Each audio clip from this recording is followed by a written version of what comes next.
بسم اللہ الرحمن الرحیم۔ السلام علیکم دوستو، سینئر صحافی اور تجزیہ کار عمران ریاض خان کو کون نہیں جانتا۔ اس ٹائم یوٹیوب پر ان کو سب سے زیادہ سنا جاتا ہے۔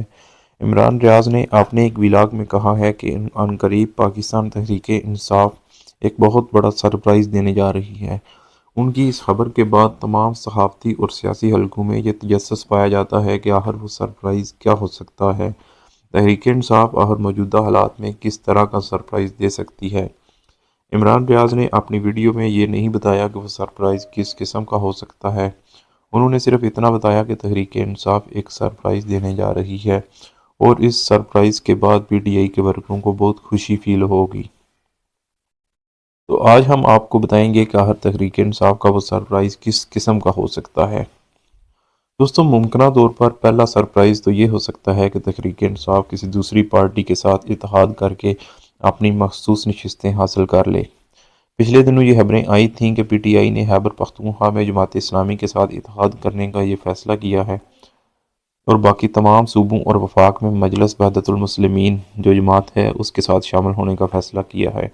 لیکن اس میں مسئلہ یہ تھا کہ مجلس وحدت المسلمین جو پارٹی ہے اس نے مخصوص نشستوں کے لیے اپنے ارکان کی لسٹ الیکشن کمیشن میں جمع ہی نہیں کروائی تھی، اس لیے ان کے ساتھ اتحاد کر کے پی ٹی آئی کو مخصوص نشستیں نہیں مل سکتیں۔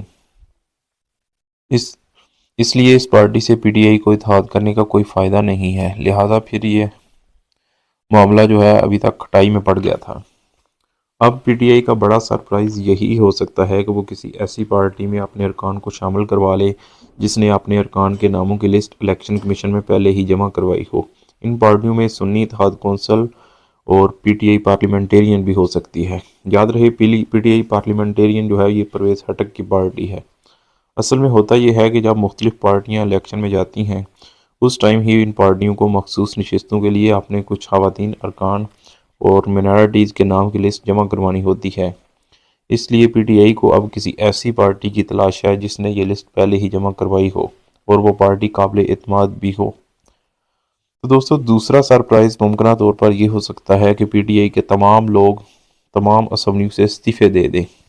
البتہ اس آپشن کے چانس بہت ہی کم ہیں۔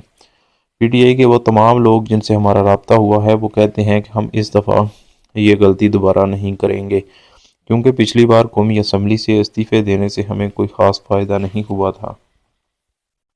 تیسرا سرپرائز ممکنہ طور پر یہ ہو سکتا ہے کہ P T I Peoples Party کے ساتھ مل کر حکومت بنا لے اور پھر بعد میں اسمبلیاں تحلیل کرنے کا اعلان کر دے اور دوبارہ الیکشن کی طرف چلی جائے۔ لیکن یہ بات پیپل پارٹی کو قابل قبول نہیں ہوگی، ویسے اس کے بھی چانس جو ہیں وہ بہت ہی کم ہیں۔ تو پھر سب سے زیادہ چانس اسی کے ہیں کہ پی ٹی آئی کا کسی دوسری پارٹی سے اتحاد ہو جائے گا جس کے ذریعے ان کو خواتین اور منارٹیز کی مخصوص نشستیں مل جائیں گی، اور آنے والے دنوں میں یہی سرپرائز شاید آپ دیکھیں گے۔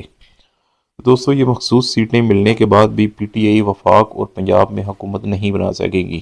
اگر تو پی ٹی آئی کو وہ سیٹیں بھی مل جاتی ہیں جو دھاندلی کے ذریعے دوسری پارٹیوں کو دلوائی گئی ہیں، پھر یہ وفاق اور پنجاب میں بھی آسانی سے حکومت بنا سکیں گے، لیکن ابھی ایسا ہوتا نظر نہیں آ رہا۔ ابھی ان دھاندلی والی سیٹوں پر کیسز چلتے رہیں گے اور اس میں 1-2 سال گزار دیے جائیں گے، اور دوسری طرف پیپلز پارٹی اور نون لیگ مل کر وفاقی حکومت بنائیں گے اور وزیر اعظم شہباز شریف ہوگا۔ لیکن اس دفعہ نون لیگ کے لیے حکومت کرنا کوئی آسان نہیں ہوگا، بہت سی مشکلات آڑے آئیں گی۔ دوستو، ہمارے پنجاب ٹی وی کو سبسکرائب کیجئے، ہماری ویڈیو کو لائک کیجئے اور شیئر بھی کیجئے تاکہ ہر آنے والی نئی ویڈیو آپ تک بآسانی پہنچ سکے۔